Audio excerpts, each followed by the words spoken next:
Welcome to Season 2 of F-Sides, the annoyingly award-lacking #1 cybersecurity podcast according to Muscle Car Poetry Magazine, and the most money-losing, not-for-profit venture this side of starting an airline. Yeah, and instead of the typical reading off of a list of breaches or talking about shunning technology, we try to focus on the human side of things. Jason likes when I say human, like a robot. No, you keep misinterpreting it. I do not. Well, I feel like you do. But we like to focus on leadership, communications, human behavior, and stuff that moves the elephant. And today we have a very special two-elephant episode. 2 elephants. That's better Two than elephants. 1. So That's tell today. me more. Tell me more. Today's episode is titled Crisis on Infinite Podcasts, the crossover episode. That sounds like a movie. It's actually a DC Comics Arrowverse reference, Crisis on Infinite Earths. If you're a comic book nerd or television Arrowverse nerd, you would get the reference. But basically, today we are crossing the streams. That's another obscure reference for Ghostbusters. We are crossing the streams, and we're actually joining forces with a special dual podcast episode today. Yes, from what I understand, we are connecting up with the ThreatX podcast that's hosted by Gene Fay.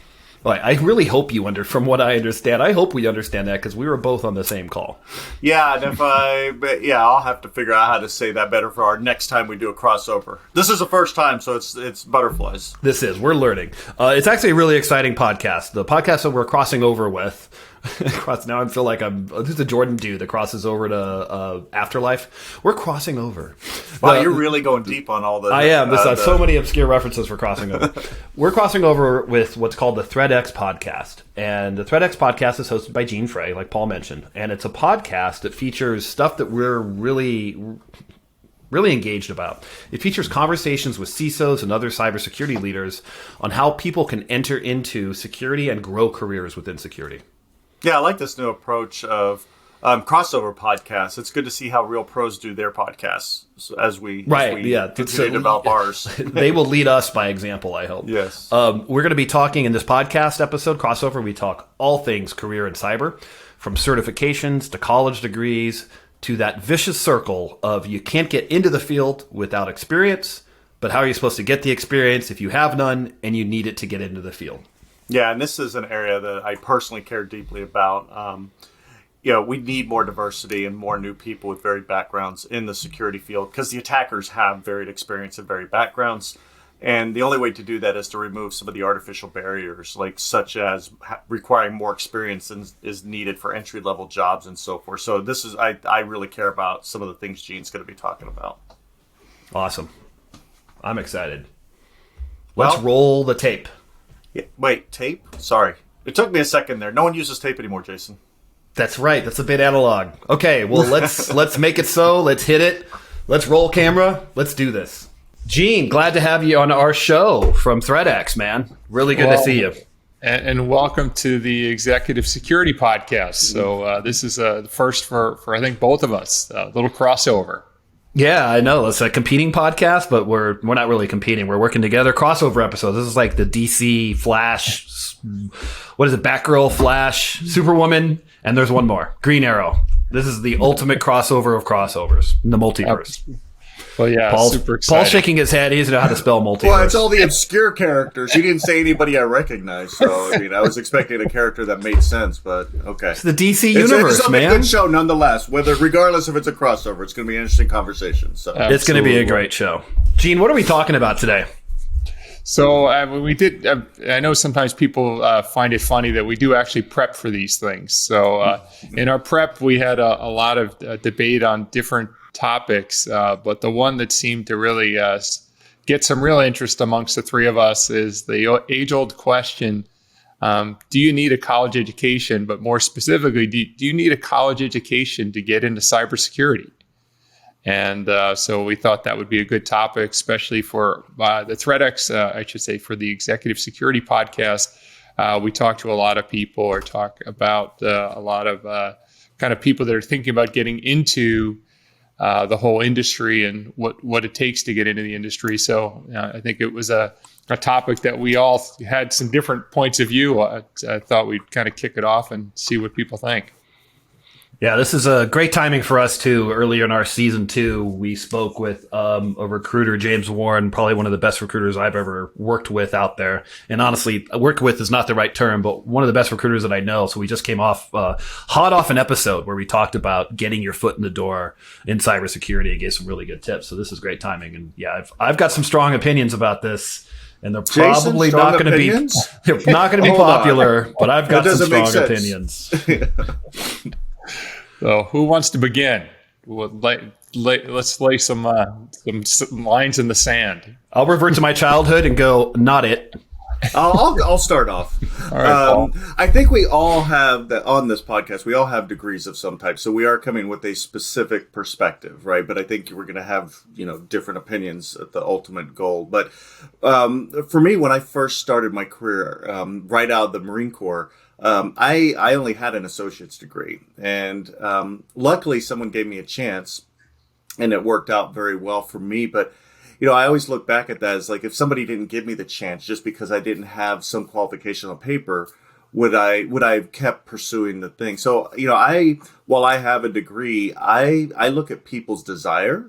Because if they have, all the fancy degrees and so forth, but no desire to constantly learn, that to me is the really important part about security, because security is such a field that you have to constantly learn and keep updated and learn new skills that college opens the door for that, but it's not necessarily the only route to go into that constant lifelong learning mode. Yeah, I guess I'll go second. From my perspective, I come from a blue collar upbringing. My father didn't go to college. My mom did, but not until much later in life. But I was just grew up in the environment that you were just expected to go to college, and all 4 of my 3 siblings and I all went to college. 4 of us have advanced degrees, and it was just kind of the gateway to the next, I guess, American dream, if that's what you want to call it. And so I've always been of that mindset and have a hiring bias to it up until I've been in cybersecurity for 17 years and brought that hiring bias to just expecting that we don't interview people unless they have a college education.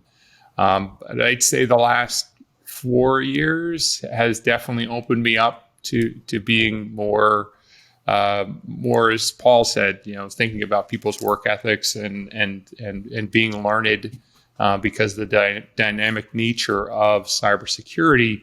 But it's only more recently that I've been even open to that. Yeah. My take on that, you don't need one, but you absolutely should have one, and you should want one. You should want to be the best at what you do. You should be the cream of the crop. You should give yourself every competitive advantage to getting that job or getting that position or getting that role and being the best in what you can do.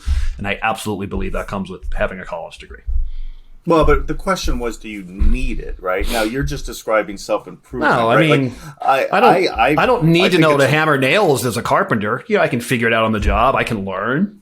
No, you don't need it. College doesn't teach you how college, the way I look at college, and, I got my master's in network security, so it was very focused on security.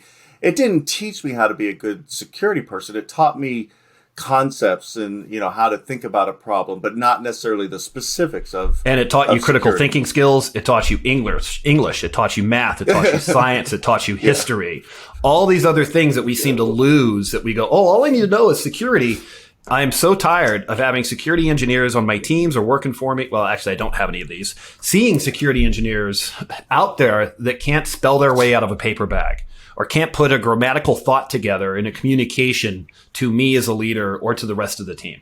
And it's frustrating because it's that focus on just tech. I only need to know to code. I only need to know security, but not this other well-rounded part of education that gives us those critical thinking skills and such needed communication skills and business skills.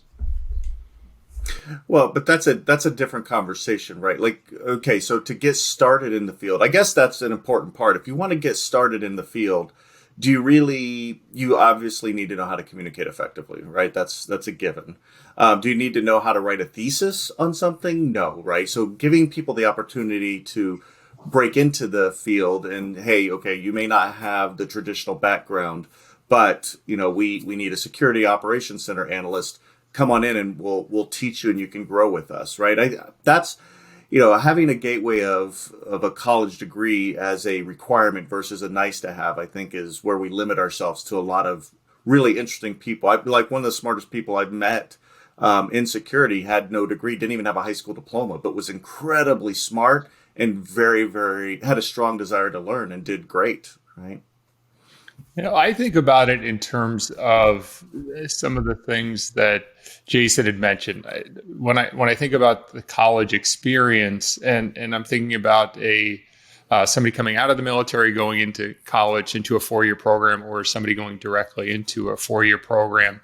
But I'm thinking about the life skills that you learn, the communication, time management, moving away from home, the kind of those types of things as part of what helps you to then enter the workforce as a slightly more mature person with some level of experience.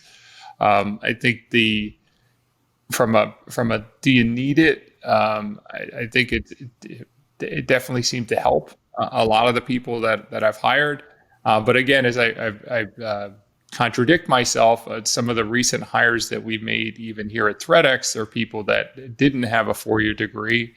And they've worked out phenomenal, and they've come in with a different set of life experiences. Like one of our podcasts, we interviewed somebody who was a hairstylist for 12 years, and then went on to do some programs that got her some exposure to get into a level 1 SOC position, and then she moved her here, and she's awesome, phenomenal, and it's actually been one of our best podcasts. So I think there's a lot of people that empathize with that career trajectory. Yeah, and with the cost of college, I mean, the cost of college it makes it unattainable for some people, right? Like the only reason I got to go to college was because of the GI Bill, right? If I didn't, I may not be in the field. And the life experience things that you say, Gene, it's like I didn't go to so I'm using personal experience. I didn't go to a traditional college. I did all mine after school or after work because I had 2 kids and working full time. And I didn't need to be crammed into dorm rooms to learn life skills. So I mean, again, that's why I try to be empathetic to people's what they bring to it and their desire and their capabilities versus the piece of paper. Sorry, Jason, you wanted to add something to that? No, you're gonna. I want to go key. You don't need it, but it's absolutely a great to have. I didn't have it. I didn't have a college degree when I got into tech. I didn't even have an AA degree. I had about 2 years of wasted junior college over an 8-year period and got into technology through certifications. And it was great. It was awesome. And then I went back to college because I realized I wanted to be really good at what I do and be one of the best at what I do. And college can give you that. So no, you definitely don't need it to break in, and I don't hire based on that, especially for entry level. If entry level goes, you need a 4-year degree and 2 years of experience. Like it's not entry level. We've all seen that, right? Entry level and then like years of experience. I'm like, what are you talking about? It's an entry level position. You don't need, if you come out of if you're a gamer that you're sold, you're hired. Like you just have the drive and the initiative to. You can absolutely get your foot in the door that way, but if you really want to be really good at security, absolutely you should go for your college degree after you're making money to pay for it. Well, I think the one of the things that we've talked with some CISOs on some of the podcasts is something that you just hit on, Jason, which is the whole idea of, do we create the problem ourselves? Because when we create these job recs for people that we're looking for, we say, okay, hey, there aren't enough people in the industry, and then we create the job spec for an entry-level position, and we put those criteria, including college education and experience. Do we sometimes just limit ourselves on that side? So yes, and here's what I see as part of the root of that problem, or at least how I think some of it has evolved, is there's this, I'm going to call it ego. It may not be, but I think it is. There's this ego of security, like that we're above and beyond tech. Like, so there's this idea that, and I've seen this, where they go, it's an entry level SOC position, but they have to have, I need at least 1 to 2 years of help desk or 1 to 2 years of tech, some sort of technology. Then it's no longer entry level. Like the idea is like, oh, you have to have been in the industry in some way And I call shenanigans. I think you absolutely can just start at SOC, just like you could start at help desk with just, home computer experience or a class that you took. So, and I think that was part of it, is this idea that, well, we're security and you really need to understand stuff before you come in. I've had this conversation with previous managers of mine that are hiring entry level. I'm like, no, you don't. Just hire them. Do they have the drive? Do they have initiative? Do they want it? Yes. So hire them. Agreed. So, hey, let me throw in something to the fire then, because this is something I see constantly on social media sites is certifications, right?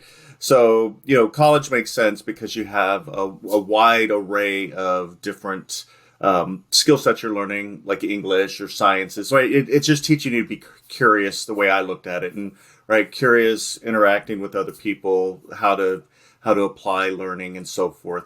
Certifications, on the other hand, now. I have an opinion, but I'm going to throw it to you two first. Do you see value in certification, and do you see it as a necessity for certain types of roles? In fact, for entry level, sorry, Gene, you're up in this rotation. I was looking at Gene. That's all right. I was looking at. How can I tell what you're looking at? You were looking at the camera. That's what I'm saying. I should have pointed it. I should have said, Gene, it's your turn. Go ahead. In fact, I would, for entry level, especially if you're looking to get in, where I said it's great to have a college degree, you should have it. If you're looking for a fast track, certification is the way to go, because it speaks directly to the skill set that somebody's asking for in that entry level position. And it's a lot easier to get. Gene. I guess, Jason, I'd love to, what specifically, like what are the certifications that you think have value, and what are the ones? Because I think, again, for our listeners, a lot of people they don't even know what Black Hat is. There's a lot of scammy sites out there, right, where people just want to try to take money from these entry level people. So I'd love to get your guys' perspectives of what are the ones that you think are worthwhile and you see value in. So because I don't know that. I don't know how to differentiate them. SANS would be the only one that I could probably, if I saw it, I could easily identify with that one. But others, I don't know if I could. Paul, Jason, I'll let you start with that. No, he said you specifically, so I'll go after you. Go ahead. Yeah, SANS. I love SANS because I know the depth and the breadth of the courses. In fact, for me, if you've taken the course, is more important than the certification, just because they're so awesome. OSCP is a big one recently, so that's offensive, and that's probably one of the better than, I would say, CEH. Throw it out. You can just take it with you with some light reading in the bathroom. It's not worth the paper it's printed on. And then your standard CISM, CISA, and in a way, and this is getting a bad rap lately, but CISSP, I feel, is the bachelor's degree of security because it's so comprehensive and so about the entire security program, not just, tech security. So I think that's another good one to have too. Yeah, for starting out, if you're just interested in security, for me, well, one, if you don't have the money for some of these certifications, right? I will ask people about their capture the flag experience. Like, what did you do to try to learn security on your own? And if they can, demonstrate, like, try hack me and things like that, that shows an interest, and you could teach the technical skills. But if somebody's looking at a certification because they think that'll make them more comfortable, because sometimes having a certification makes you feel more confident about yourself. If you're just starting out, I think Security Plus is very good to start out with. And then from there, if you want to move into management and you want to understand the why behind security, CISSP is very good. I always looked at the CISA as, well, if you want to be in management, you need to understand audit principles. One, because it helps you be a good operations person, but you're also going to be working with auditors a lot. And it's good to understand why they do the things they do. So doing your CISA. Why do auditors do? Wait, I'm segueing. Why do they do what they do? Because I don't understand it. And I am CISA. Yeah, well, I mean, the approach that auditors take, and I actually, when I first, I use certifications personally to help me focus my training. Right. It's good that you get a certification afterwards, but it helps me focus. So, for instance, the auditor one, when I was being audited when I first started my career, I was frustrated. It's like, why do they keep critiquing me? Why do they keep doing X and Y? I got my CSA. Not the certification wasn't the interesting part. It was the learning up to getting that. And once I understood, I became great friends with a lot of auditors and so forth. So, I mean, as you build your career, I mean, just because now I understand. Like you wouldn't have been friends with him otherwise? Like, now I'm friends with. I did have one auditor who I could not stand this person. It's like having a friend that works at the IRS. I have a friend that works at the IRS. Well, but once I understand that it's an important, good job, it's like, okay, now I understand that you're not just a bad person. You actually have good reason for what you're doing and so forth. So, but now certifications, I look at it as a good way to focus your energy, and it shows that you have an interest in a field. But I wouldn't depend on that either. Like, when I first started, all those things were required. You had to have a CISP, you had to have a degree, and so forth. But there's a significant gap in the security field, and I think that's because of the artificial gatekeeping that had occurred in the 90s and 2000s and so forth. So I think we have to be more inclusive in our hiring and remove some of those barriers that we put into place, especially the ones that require some type of monetary entry point, right? I mean, it's like you have to make it available for free. Yeah, I think about it as the certifications. I am a big fan of them, but again, I have a more difficult time understanding the differences of them. So I would just encourage people that are thinking about doing the certificate route to really do their research. Don't just Google it and put your credit card down and realize you've spent hundreds of dollars, if not thousands of dollars, on something that's worthless. Like, reach out to people in the industry, get some references so that you know that the things you're going to go focus your time and energy on have value on the other side of it. Because I just hate to see people get burned. There's too many scams going on in this whole freaking industry. It just bums me out to hear people spending thousands of dollars on something that turns out to be worthless. Can I counter that? We're talking about the spend that we're talking about is for training, not for the actual certification. The CISSP certification is $600, which is the price of a junior college course. Yeah. Okay, but if you have no money, but hold on. Let's. I mean, if you're arguing that $600 is too much of a barrier to entrance and security, that for someone who has no money, absolutely. Like someone getting straight out of college who is trying to find their first apartment, who doesn't have the financial resources, absolutely. I mean, $600. Like, people are living paycheck to paycheck.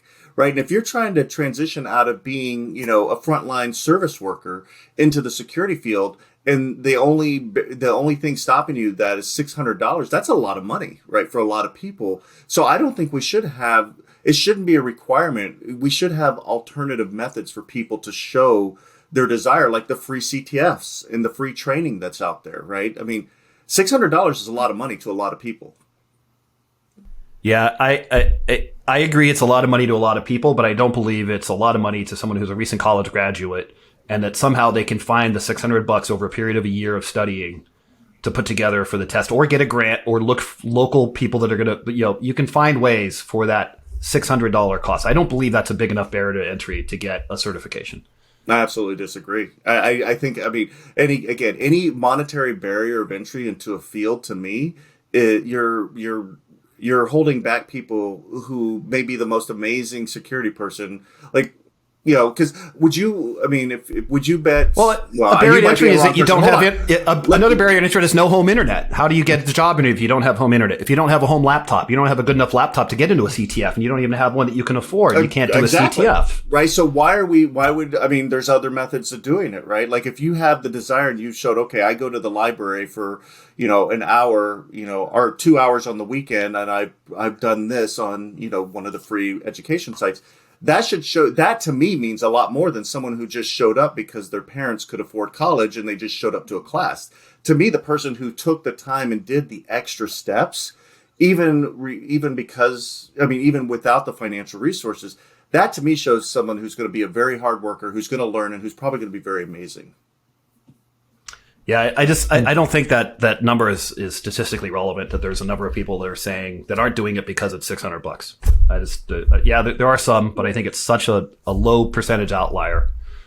So why are people not joining this field? Entry. Why are people not joining this field, right? It's not because of the $600 CISSP fee, I can tell you that. You don't know that. It's awareness, mystique. Those are the other things that, thinking that it's all hackers with hoodies and everybody's got to be a deep coder. I think that's a bigger issue to our industry, is is helping people to understand what it is, and that it's, it doesn't, you don't have to be hands-on keyboard, a Rust developer to get your entry-level position. I think Paul and Jason, you hit on it's the soft skills, the desire to be learned, to want to work in a very dynamic environment, willing to put in the hours to learn what you don't know today, but showing that in an interview it can be difficult, right? Yeah. Because everybody can say the right things, but so I think the certifications can be one way of helping people to at least show that, hey, I don't have even money for community college, but I do have the money and at least show the time and effort to do the certifications. And there's a lot of free programs out there too, which are also ways to at least show initiative, which I think is a big part of it. But I guess for both of you guys, how do you take, when you're getting resumes, how do we find this? How do we see the soft skills on pieces of paper, or not even piece of paper anymore, on resumes that we look at to try to help people get into our field? Well, I can tell you what gets cut off is English and spelling and grammar mistakes. Immediately, right off the bat, I will not hire if you have spelling and grammar mistakes, unless it's obvious it's ESL. So that's probably a tough topic, but I'll look to HR to be like, is this ESL situation or is it? And they'll be like, no, this is unfortunately just this. You may want to say what that spell acronym is, grammar. Jason.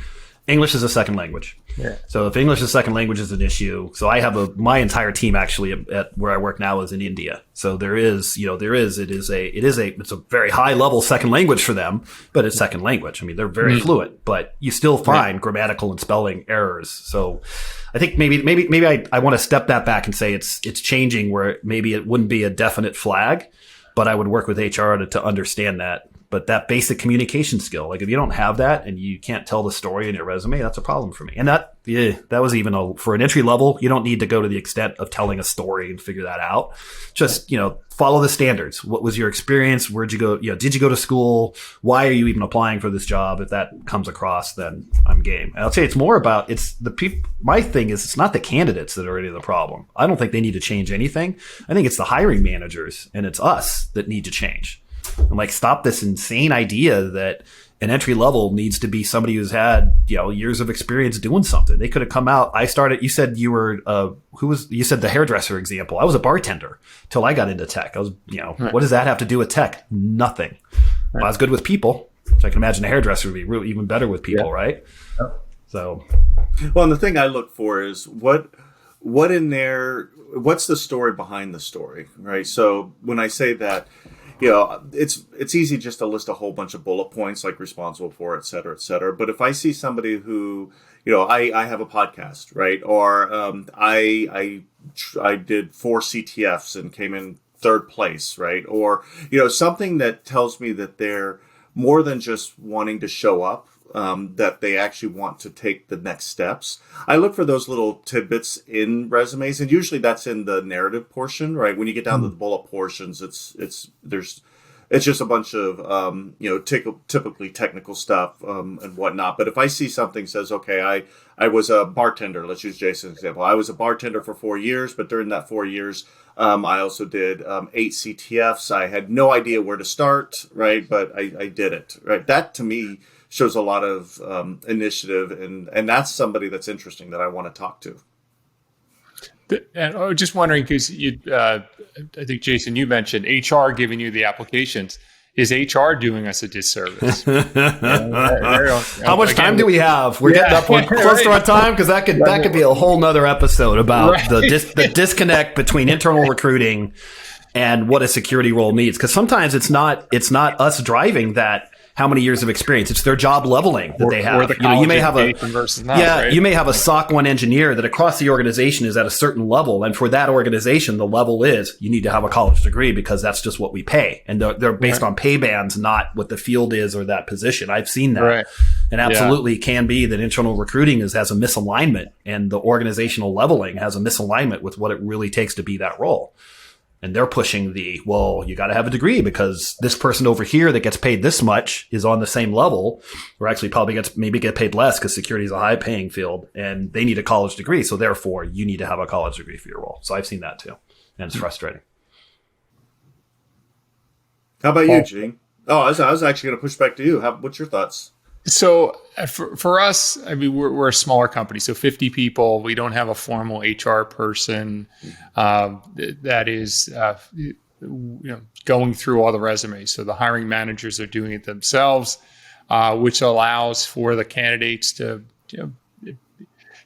as best you can in a resume and a cover letter or to project themselves. So the college education piece of it can be slightly less important, and we can, we're interviewing. Sometimes it's through. I put down the reason to go to college is through the network, but I just think in general network, right? Because I think that's the other way to get into this field is to have people that are within your network help you get introduced to people, like both of you gentlemen, to say, look, I was a bartender, but here's the things I've done. Here's the things I desire to do. So the HR piece of it isn't a big impediment for somebody trying to get into our organization because we don't have that formal piece. I'm thinking about the college education. I probably is. I haven't looked at any of the job specs lately, but there probably are requirements that we should probably reevaluate in some of them. Some of the positions that probably it doesn't need to be as stringent as it has been.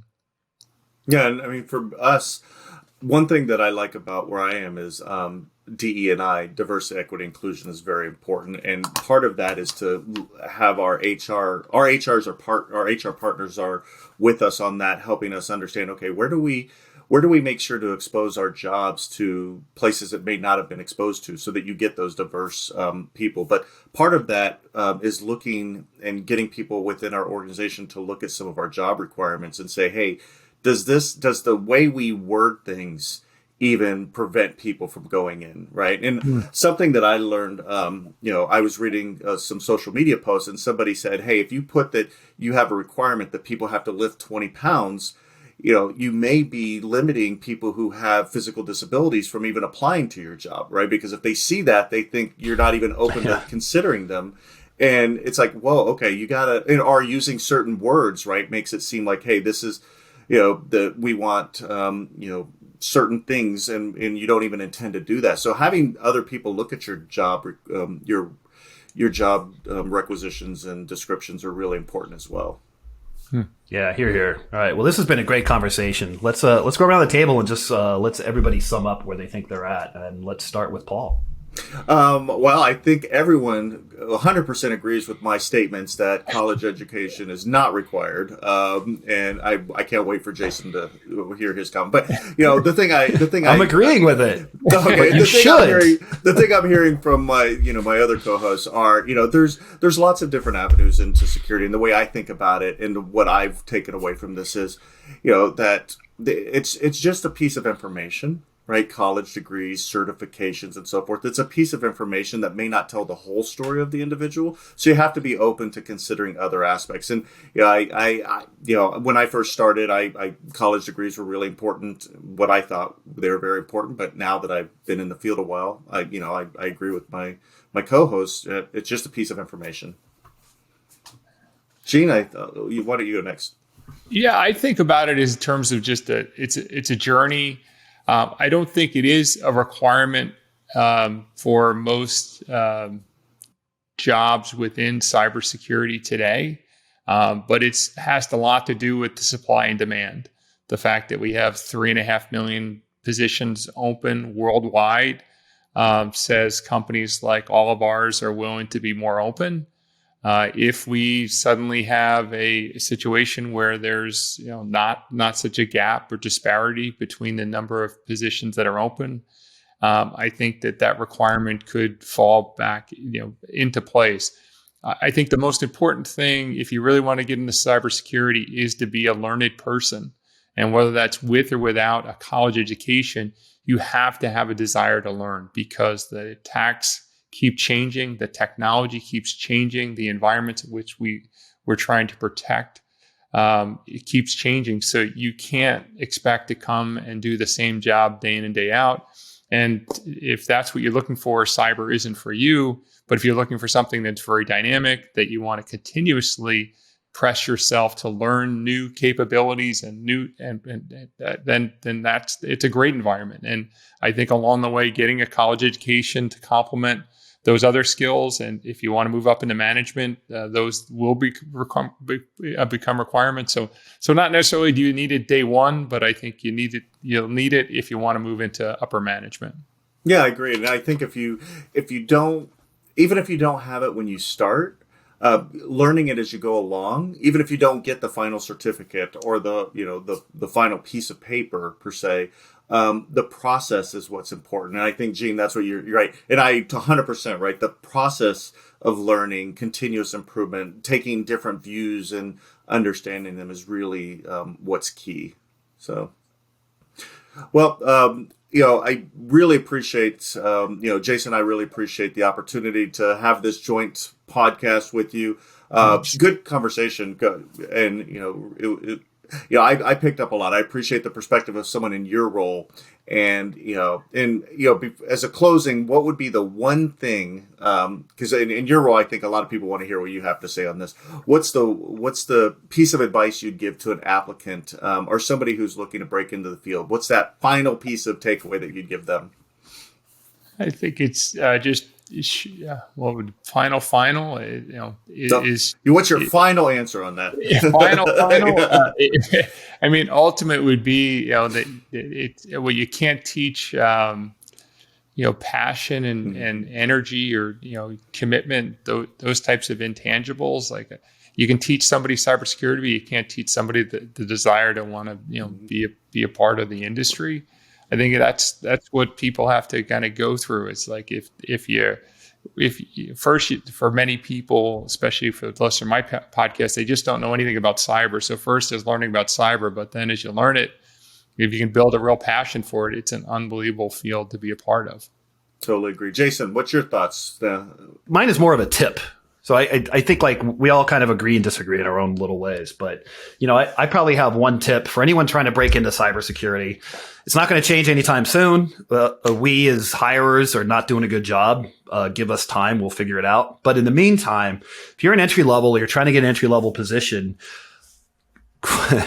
do some sneaky stuff and go find the LinkedIn contact of the person, either the hiring manager or even above the hiring manager, like the CISO, the head of their cybersecurity program. LinkedIn it, Google it, find that person, send them an email, send them a LinkedIn, and tell the human side of your story of why you want that role. Not the tech. Don't go into and I did this with CTF. I just go, hey, I'm trying to break in. I have this experience. I think I'm the story. Like, why would you be a great asset? Because I have drive. I have passion. I really want to get into security. I think it's great. And I'd make a great employee. Just tell that human and, go outside of the normal chain of resume and wait for contact. Because honestly, you're probably not going to float to the top if you don't have right now in today's world, unless you have that degree or that certification or that experience. So float yourself to the top by telling a story. That's great advice. Awesome. Well, I appreciate it, Paul and Jason. This was a great joint podcast. I'm really glad we did it. And thank you guys for your interesting perspectives. And thank you for letting me talk. I know that both of you guys go back and forth, so I was a little worried coming in here if I was to be able to wedge myself in, because you guys have some great banter back and forth. Listen to your other podcasts. So I'll definitely encourage my listeners to jump over to your podcast as well. You did great, Gene, and we're going to move over to yours. And can I also just say, I wanted to highlight this on our podcast, was you had brought up something when we first talked to you, which I just think I want to call out on our podcast, the goal that you had about getting 30 people jobs. Yeah. Can you share that with our listeners? Yeah, I think it's amazing. Every year I write down a goal of trying to help 30 people find jobs, and that's not including anybody that I hire. They don't get counted. But it's just when somebody does a cold outreach or somebody makes an introduction and says, hey, my son or daughter or my friend's trying to get into cybersecurity, I'd make it my job to try to get that person a job. And that's a goal every year. So I'm pretty close to achieving 30. That's amazing. That is amazing because it's so specific. It's achievable. It's not like this general, I'm just going to help people get jobs. You're like, nope, I'm going to help 30 people get jobs this year. It's commendable, man. I'm glad that you shared that. Thank you. No, thanks. No, we've all got to give back. The industry's been great to us. I know for both of you guys as well. So it's our opportunity to give back, and it takes a little bit of time, but the reward's more than worth it. Paul and I need to do more with our lives. Yeah, I don't know about Paul, but I know I do. I feel Paul a little guilty now, like that I haven't helped. It's like, okay, I got some work to do now. Thank you. Now I know what I'm going to do for the new year. So, yeah. So we just had Jesus Christ on our podcast. That's great. We step it up a little bit. Awesome, Gene. This has been awesome. Thank you so much for your time, man. Great. Thank you both. Thank you. Crossover of crossovers. Absolutely. It's the elephant in the